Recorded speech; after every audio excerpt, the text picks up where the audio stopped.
Good afternoon, everybody. We're just going to wait a few minutes until we have some more people joining us from the waiting room. So we'll just give it a minute. Thank you for joining us today.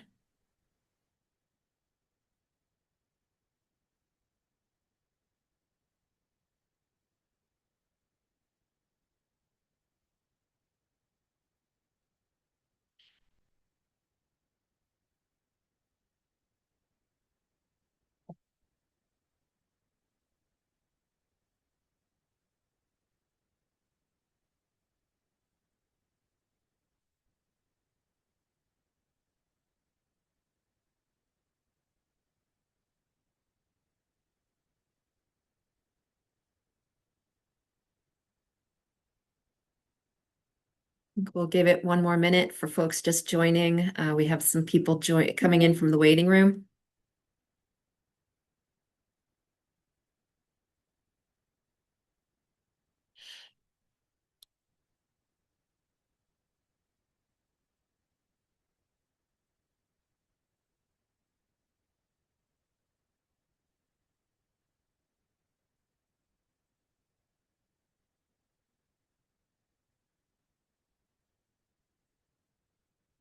All right, it's 12:02, so we're going to go ahead and get started. And while I'm doing some housekeeping, I'm sure we'll have some more participants joining. Thank you all for being here today for Navigating the Storm, Effective Strategies for Crisis Communications. I'm Julie Burns from Rise, Massachusetts, and I'll be your moderator today, and I will introduce our other speakers in just a minute. But on behalf of Rise, Massachusetts, I just wanted to say welcome. We thought this was an important topic for Rise to gather people and discuss, particularly given the climate that we're in now and the constantly facing changes that we're all dealing with. So welcome. Next slide, please. So some housekeeping, as I said, the session is being recorded at the moment, and it will be available probably tomorrow on our website, risema.org, under our events page. We will stop recording during Q&A, so you can feel free to speak openly and ask any questions that you have during the Q&A portion. Please submit your questions at any time while we're speaking through the Zoom's Q&A feature, and we will address them at the portion at the end. Can you go back, please? I think there was one more bullet. Yes, thank you. And please fill out the survey at the end of the session. It's very important for us to hear from you about how we did today.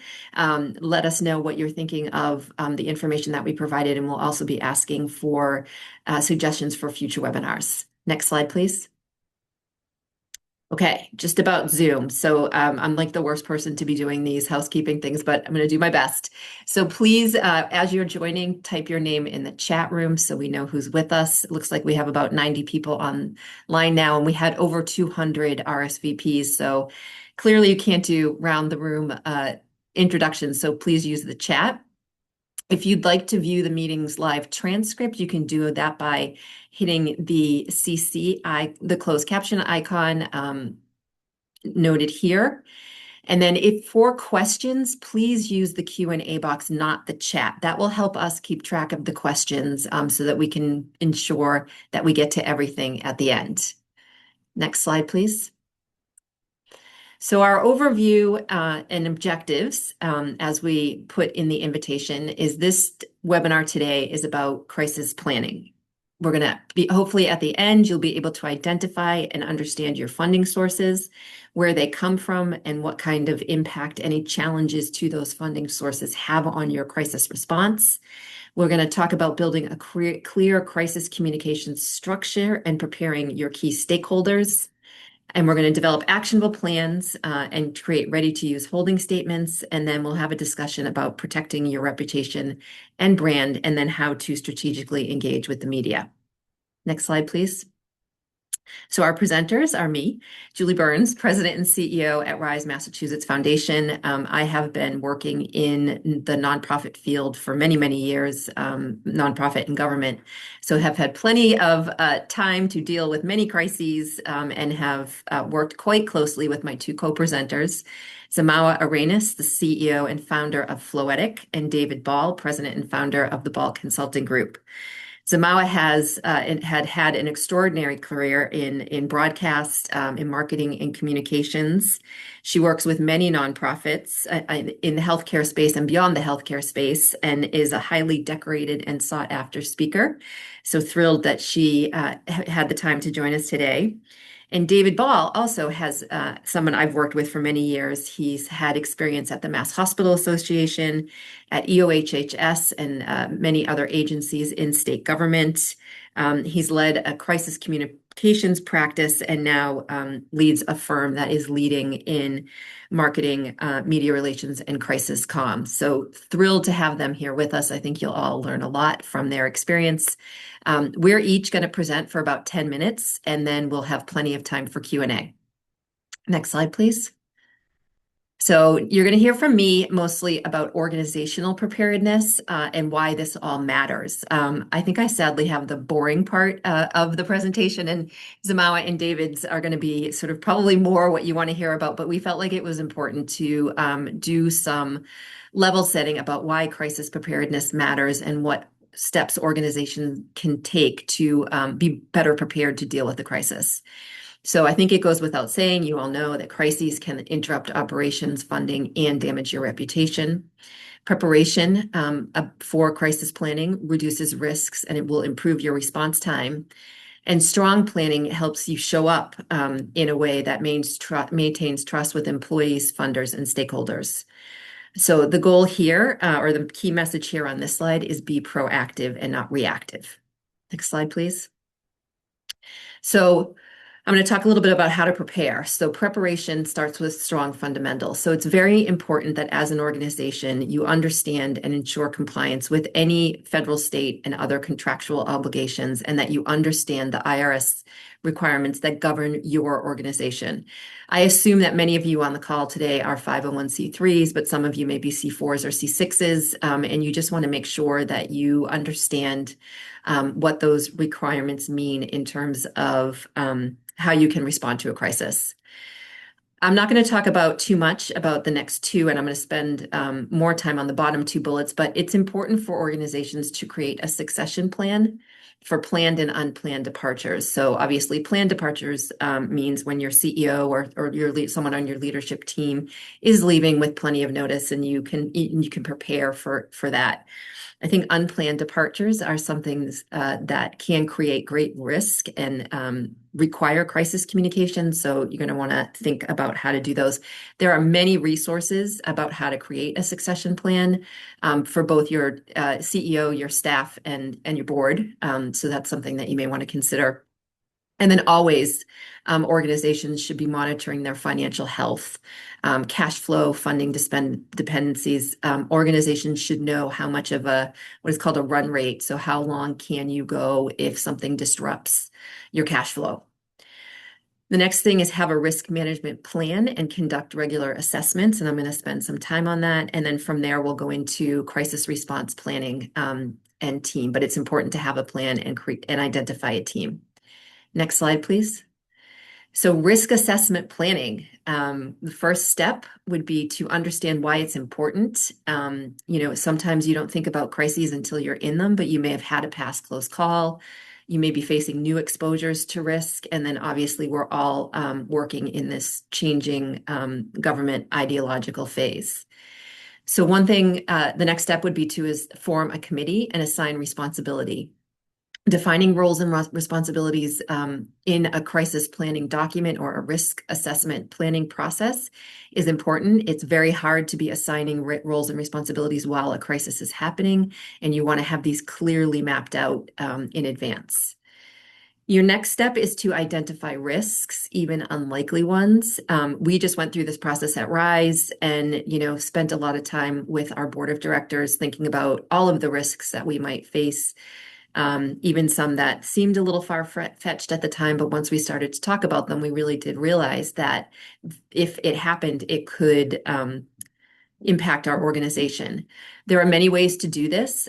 You can evaluate and prioritize them. You can do red, yellow, green. You could do high, low, medium. Whatever works for your organization is important to have all of these documented and prioritized, and then really think how they impact your operations, your reputation, and that compliance that I mentioned on the previous slide. Next slide, please. So then you're going to establish your risk strategy, and I'm going to go into that on the next slide. But before we do that, I do want to point out that it is critically important that your board of directors be involved in your risk management plan and that they formally adopt it. This is important because you never want to, you want the board to know that you're taking these steps. They're important steps for good governance and compliance. And they should know what your plans are because they will have to be involved in any type of response. So implementing your plans includes, making sure you have job descriptions. Many people who have been in their jobs for a while don't think about updating their job description, but if you have an unplanned departure, that's important. And then including all of the risk management information in a centralized place. Next slide, please. So I'm going to go quickly through this. These are 4 options for managing risk. There are many more, but I think it's important to understand how you might respond, and it may not be the same for each thing. So obviously you can avoid the risk altogether by discontinuing a program or service that is most vulnerable to federal policy shifts or scrutiny. So you could wind down a program if you feel like the risk is too great.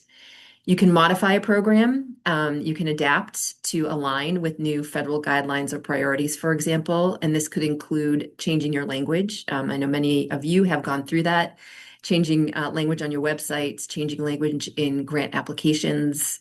You can change or redefine target populations or restructure activities to lower the risk. Here we're talking about federal intervention.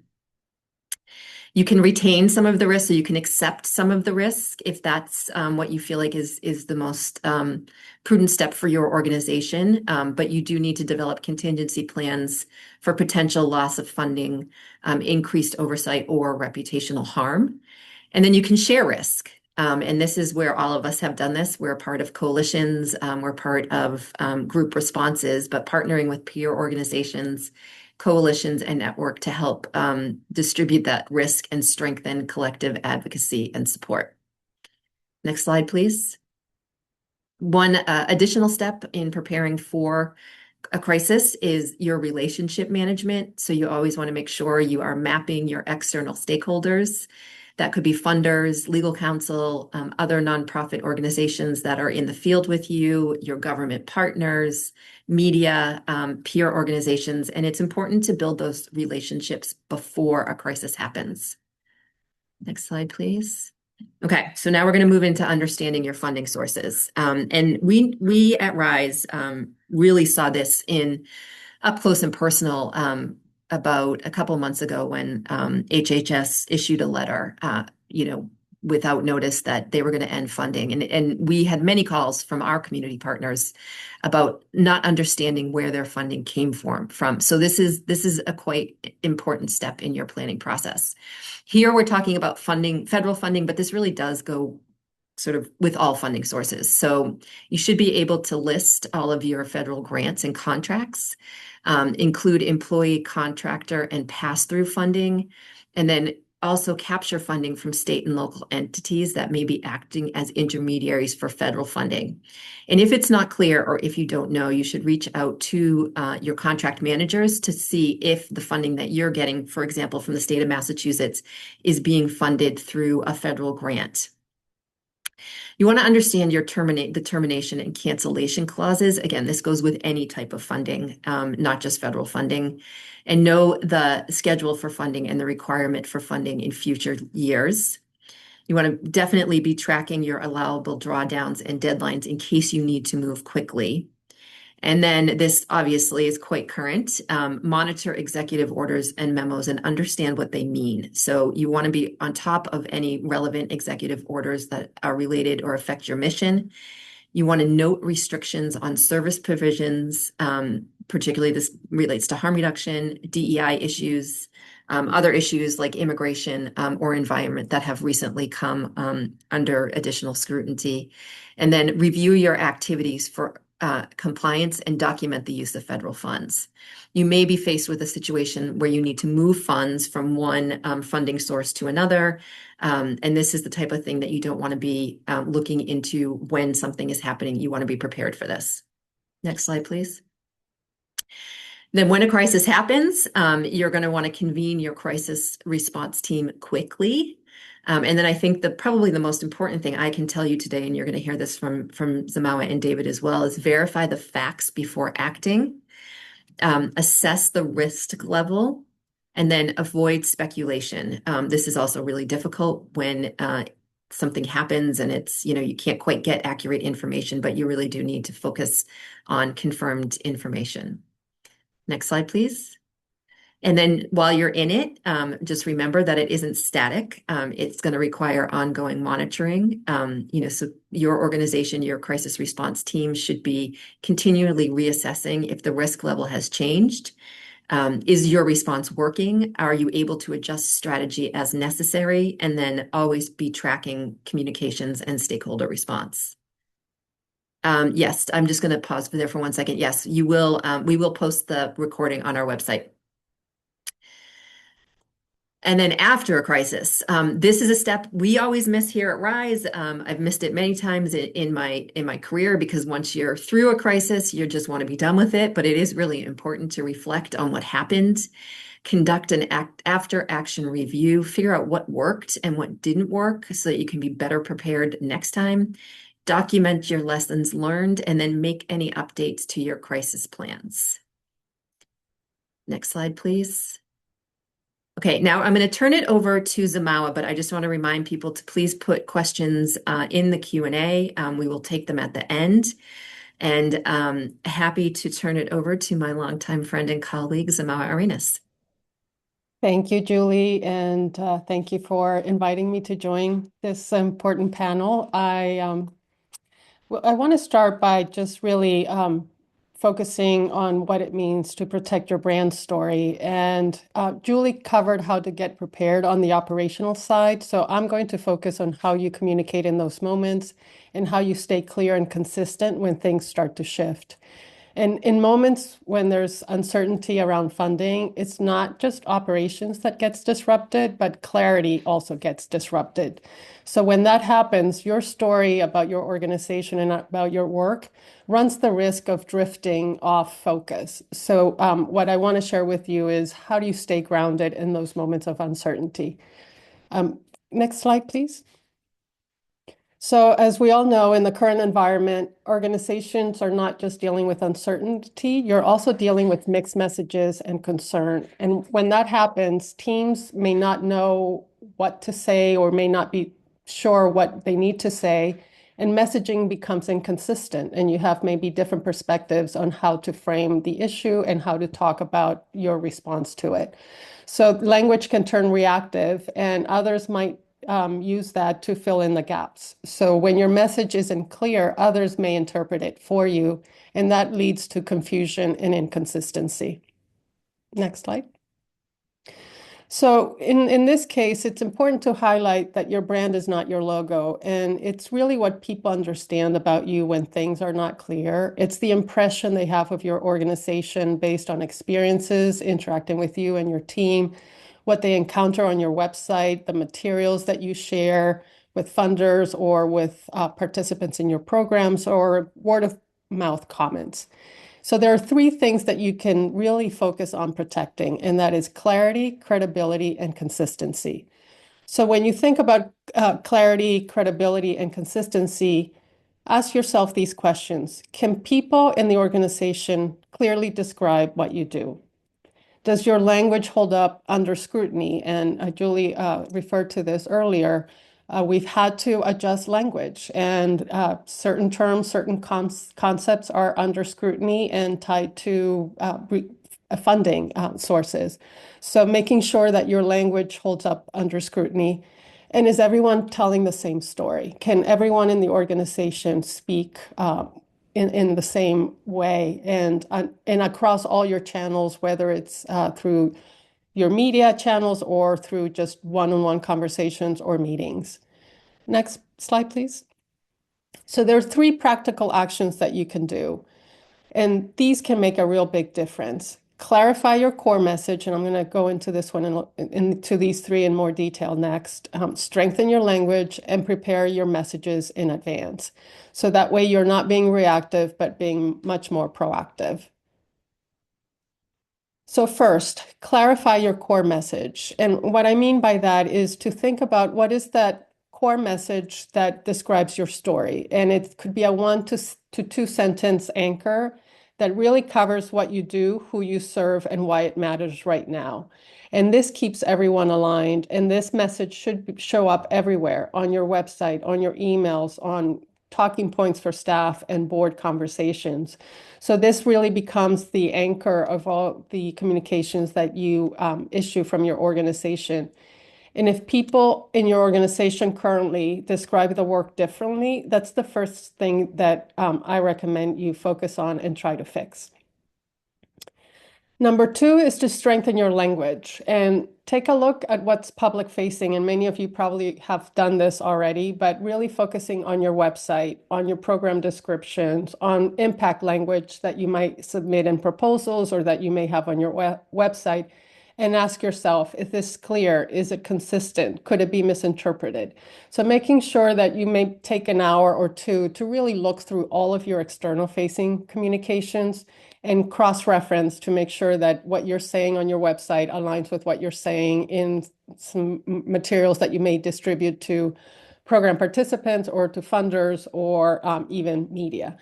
So this is not about softening or diluting your mission. It's really about making sure your language is accurate and holds up under scrutiny and that you can show up with confidence about the work that you're doing. A simple test that you can just ask yourself again, another question. Would someone unfamiliar with our work understand it the way we intend it? So just kind of zoom out as someone who's not familiar with your organization and look at it from that more critical lens. Number three, prepare messages. And this will lead into David's part of the webinar, but really have three things ready. A holding statement, which is public facing. And here's a very brief example of a public statement that acknowledges that you're aware of developments, that you're assessing what this means for your work and the communities that you serve, and that you will share updates when you know more. You don't have to have a fully baked holding statement when things are uncertain, so that you're not really basing the statement on maybe information that might be inaccurate or constantly changing. So this also helps you then develop a stakeholder message that would be a version for funders and partners, and then internal note for staff. So everyone knows how you're responding to the situation. And this can be done in advance where you have the top level message that you want to communicate to each of these, but then you have the opportunity to add more detail as circumstances develop. So David will speak to this in much more detail. So if you take something away from my part of this webinar is that we all know that you can't control uncertainty, but you can control how clearly and consistently you show up and you communicate. So three things to keep in mind: get your message clear, so that core message of who you are, what you do, and why it matters. Make sure your language is consistent across all your communication channels, and have some messages ready to go that you can build on as the environment shifts or crises come up. And once you have that foundation, the next question is really how to engage externally, especially if the media gets involved. So this is where I'm going to turn it over to David to walk us through how to navigate through those moments. Thank you, Zamawa, and thank you, Julie, for having me participate in this panel today. It's great to be with everyone. I'm David Ball from Ball Consulting Group, and as Julie mentioned, we do strategic and crisis communications for healthcare, nonprofits, and human service clients. And I'm going to talk a little bit about the great wild card in a crisis, and that's dealing with the news media. Next slide, please. So before I talk about reactive media and responding to a crisis, I wanted to just say a word that ties into really both Julie's and Samawa's comments, particularly Julie's slide at the beginning about being proactive. It is really, really important to always be thinking about your proactive outreach to the news media, even for small organizations. It is a great idea to build relationships with local reporters, to pitch stories about positive things happening in your organization, like grant funding, new people being appointed to roles, any commendations, accreditations, etc. So always be thinking about how to tell your story proactively and keeping your local reporters up to date. And it's important not only because it helps you build interest in your organization, potentially build volume and referrals, but when a crisis strikes and a reporter begins to write about what's happening, the first thing they're going to do is look at how their news outlet has covered you in the past. So if you have a bank of positive coverage about the things that you're doing in the community, that is going to position you far better than if the reporter and everyone at that news outlet has really no idea who you are or what you do. Next slide, please. So people often wonder, what is it that turns a journalist on to a particular story? How do stories actually get into the news? And it's important to note that if you look at the homepage of your favorite newspaper or look at the front page of their print edition, virtually every story is going to be about conflict, good versus bad, right versus wrong, underdog against the system. Conflict is really the foundation of every news story. Now, true, there are good news stories because just in the last slide, I was talking about pitching those good stories, and the media does cover them. And if you look at some publications like the Wall Street Journal, every day on their front page in the bottom, usually the bottom left corner, they have a lighthearted story about good things or interesting things. But most of the coverage is rooted in conflict, and that is what sells. That's what sells subscriptions to news services. And along with kind of that breaking news sense of something that's happening that's major, that is perhaps alarming or concerning, there's a sense of outrage. The public should know about this, should be concerned about this. Taxpayers should be concerned about this.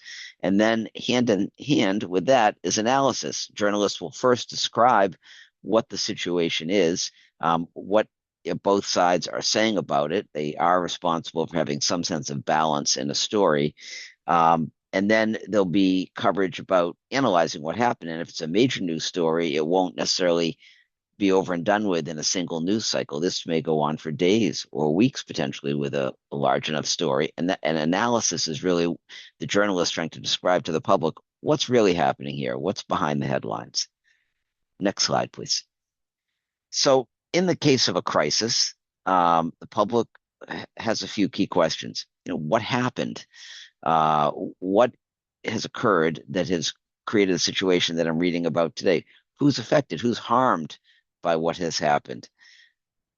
Very important. How is the organization that the media is telling me is responsible for this responding to this?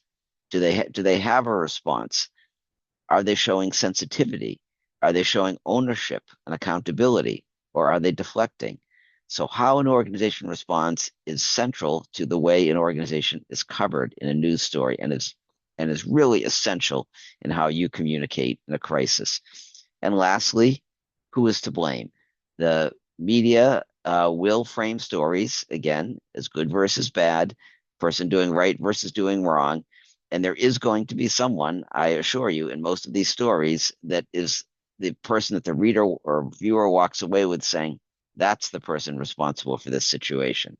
And just to give you an example, I was just reading yesterday about, for those of you who are in southeastern Massachusetts, about the bridge failure in Rhode Island that has gone on for a year and is adding to everyone's commute. And the entire story was who is to blame. And the governor suggests someone's to blame. The commuters suggest someone's to blame. So that blame piece is a key part of every news story. Next slide, please. So as you think about how you frame your response to a breaking news or a crisis situation that you're dealing with, you want messages that really resonate with the public and are easy to understand. You want to make those messages quick and to the point. The more information you provide, whether it's in a statement or an interview or even talking publicly, frankly, the more rabbit holes there are for a journalist or other person to go down, go dig into. So you want to keep the information quick and to the point. You do want to provide context because issues are complicated. The issues that you work on every day are nuanced and layered, and so you do want to provide some context to the story so the public can understand what's at stake here. Things aren't simple, and that context is critical. And you want to make sure that things are nicely packaged. And we'll talk in a little bit about your messaging and how to make sure that you're putting things in a sequential, logical way that the public can understand. Next slide, please. So what is it that people actually care about when they're reading about your organization in a crisis, when those front page stories hit? Well, they want to particularly understand how you're responding to it. They want to see that the organization that is responsible is demonstrating some sense of accountability, ownership of the problem, resolution, working towards a resolution, fixing the problem, not fixing the blame. That's what the public wants to see. So are you accountable? And specifically, when newsrooms think about coverage and how to present that coverage to viewers or readers or listeners, really, they use a term called WIFM, and that's what's in it for me. So the average person reading the story, what does it matter to them whether this situation is going on? And a lot of times when you think about that outrage that is part of breaking news stories, it has to do with funding and finances, particularly for stories involving the government or its grantees or the organizations that it gives money to deliver services. Is the money being spent the right way? Why is it not being spent the right way? That's what people at home care about.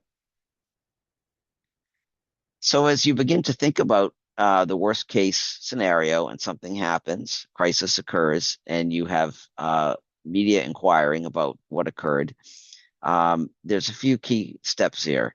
First, almost always in the first 24 hours, you're going to use, as Zamawa mentioned, a holding statement. There are rare circumstances of enormous impact where a press conference might occur or where you would do an interview. But a holding statement will get you through the first news cycle. So that is really what you want to hang your hat on. It is something that should demonstrate your concern over the situation. It should clarify facts that may not be understood.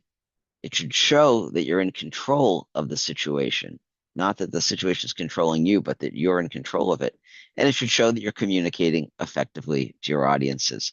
I can tell you from my own experience when I worked at Medicaid and particularly EOHHS, there would be bad things that would occur in the Commonwealth, and we just wouldn't have all the facts until the first 24 hours. You might think, well, how can that be? How can a spokesperson at the top level of government not know what's going on? Well, it's complex, and there's a lot of regional offices and area offices, and facts aren't known immediately.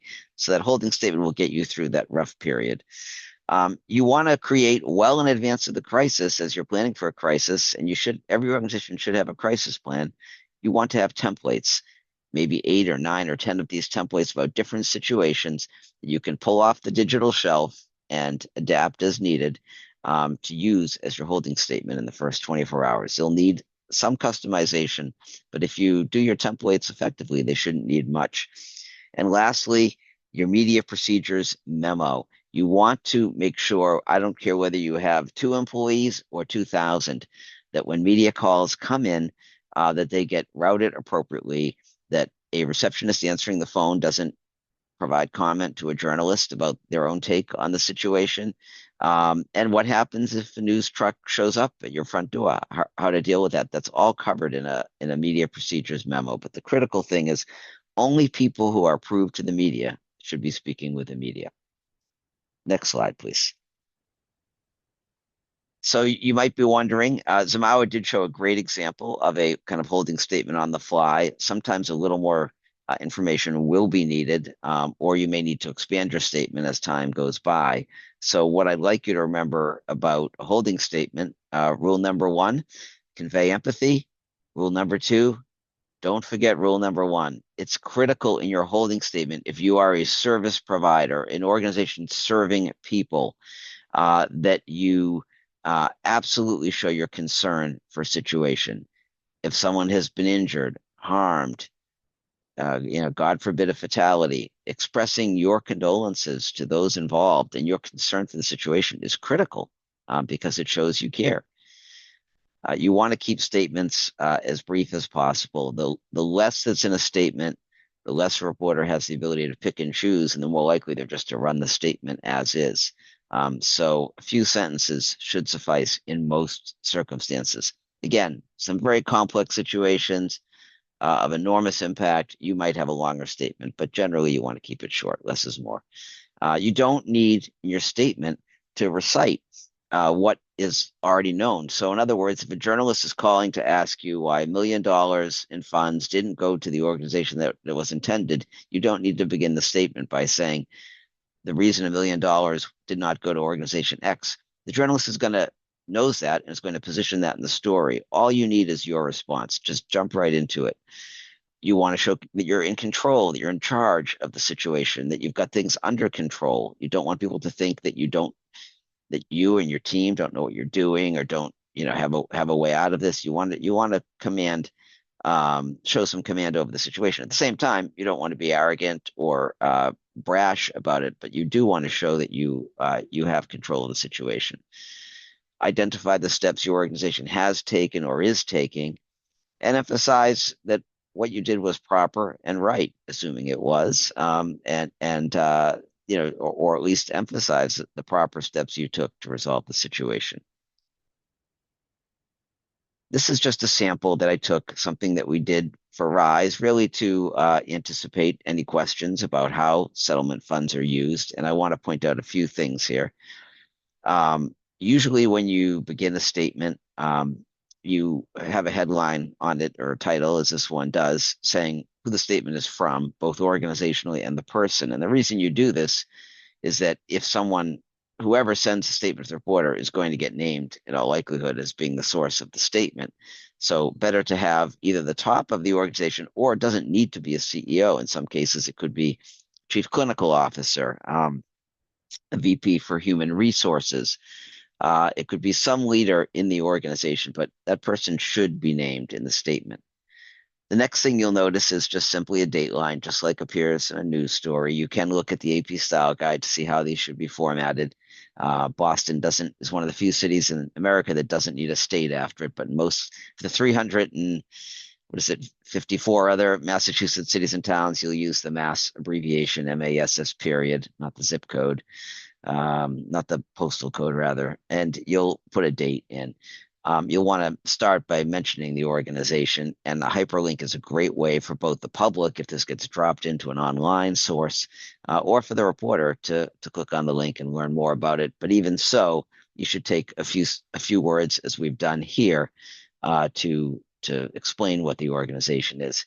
You'll also note that I've circled the word nonprofit here because for those of you that are nonprofit, which may be everyone or most everyone on the call, except for those in government, it gives you added validation, shows the public you're not a money-making enterprise. You're here to serve the public. You have a mission. So it's important to emphasize that in your response. I'll just read this quickly. I know you can see it, but RISE Massachusetts, an independent nonprofit foundation working to end the opioid epidemic in Massachusetts, is proud to work alongside the Massachusetts Department of Public Health and municipalities to support the effective utilization of opioid settlement funds by guiding the adoption of public health strategies that are proven to save lives. So in that sentence, you see proper? Do you see process? Those things are conveyed clearly. Our nonprofit foundation, once again, reinforcing the nonprofit nature, assumed control of the training and technical assistance program last year.